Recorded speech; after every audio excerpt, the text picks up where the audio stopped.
देखिए पांचवा जो प्रश्न है, ए बी सी डी एक चतुर्भुज है, क्या ए बी धन बी सी धन सी डी धन डी ए छोटा है ट्वाइस ए सी धन बी डी। तो देखो इस बिल्कुल ऐसा मिलता जुलता हमने सवाल यहाँ किया था, लेकिन इसमें क्या अंतर था? इसमें अंतर ये था कि ए बी धन बी सी धन सी डी धन डी ए जो है ये ग्रेटर धन है, बड़ा है इसके विकर्णों के योगफल से, बड़ा था भुजाओं का योगफल।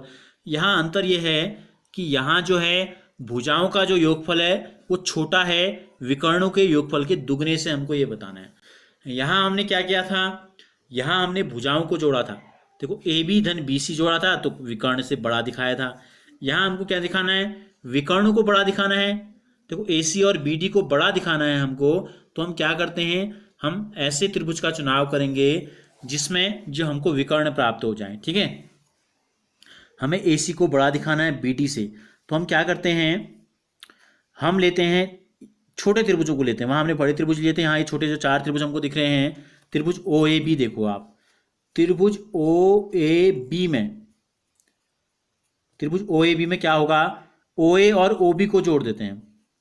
ठीक है, ओ ए धन ओ बी, तो भाई ये दो भुजाएं अगर हमने ले ली तो बची कौन सी? अब ए बी। दिखाई दे रहा है ना सबको? ओ ए और ओ बी जब हमने ले ली, ओ ए और ओ बी, ओ ए और ओ बी हमने ले ली, तो क्या बचेगी? यहाँ ए बी बच गई।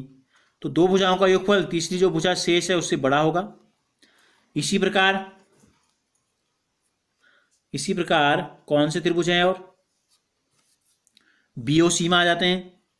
बीओसी में ओ बी धन ओ सी, ओ बी में ओ सी जोड़ देंगे तो ये दोनों भुजाओं का योगफल जो तीसरी भुजा बच गई बी सी से बड़ा होगा। फिर हम आते हैं त्रिभुज सी ओ डी में आ जाते हैं। ओ सी धन ओ डी, ओ सी में ओ डी जोड़ देंगे तो जो भुजा बच गई डी सी। ठीक है, तो डी सी से बड़ा हो जाएगा ये, सी डी लिख सकते हैं। अब चौथा त्रिभुज लेते हैं डी ओ ए में, त्रिभुज डी ओ ए में विकर्णों को ले रहे हैं पहले, जो विकर्ण का भाग है ओ डी और ओ ए, ये ग्रेटर देन है, बड़े हैं। जो भुजा शेष बच गई डी ए इससे बड़े हो गए। तो ये हो गया समीकरण नंबर 1, ये हो गया समीकरण नंबर 2, ये हो गया समीकरण नंबर 3 और ये हो गया हमारा समीकरण नंबर 4। क्या करते हैं, इन चारों समीकरणों को जोड़ देते हैं। तो देखो समीकरण 1 धन 2 धन 3 और धन 4 क्या होगा? बाएं पक्ष बाईं तरफ रहेगा, दाएं पक्ष दाईं तरफ रहेगा, बीच में जो चिन्ह है ग्रेटर देन, ये ग्रेटर देन ही रहेगा। ओ ए धन ओ बी, अब पहले देख लेते हैं। देखो ओ ए यहाँ है और ओ ए यहाँ है, कितने बार है? 2 बार है। बाईं तरफ 2 बार ओ ए है। इसी प्रकार ओ बी नंबर 1 यहाँ, ओ बी नंबर 2 यहाँ, तो 2 बार ओ बी है। इसी प्रकार ओ सी एक बार यहाँ, ओ सी एक बार यहाँ, 2 बार ओ सी है। और ओ डी एक बार यहाँ, ओ डी एक बार यहाँ, 2 बार है ओ डी। बीच में चिन्ह वही रहेगा जिस दिशा में था, ग्रेटर देन, बड़े का चिन्ह। यहाँ क्या बचा? ए बी धन बी सी धन सी डी धन डी ए, ए बी धन बी सी धन सी डी धन डी ए बच गया।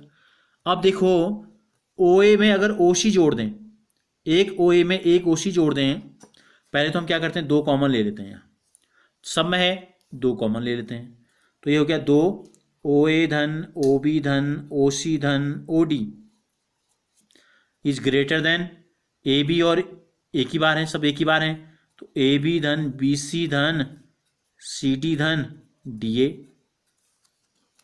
अब देखो ओ ए और ओ सी एक लाइन, आप देखो ए सी हमको लाना क्या है, यहाँ हमको लाना है ए सी। ए सी कब आएगा? जब हम ओ से ए में ओ से सी जोड़ देंगे तो बन जाएगा ए सी। तो इनको एक साथ लिख लेते हैं, ओ ए धन ओ सी को एक साथ ले लिया और ये 2 बाहर है दोनों के, धन ओ बी और ओ डी को एक साथ ले लेते हैं। ये पूरा ग्रेटर देन, बड़ा है ए बी धन बी सी धन सी डी धन डी ए से। ठीक हो गया?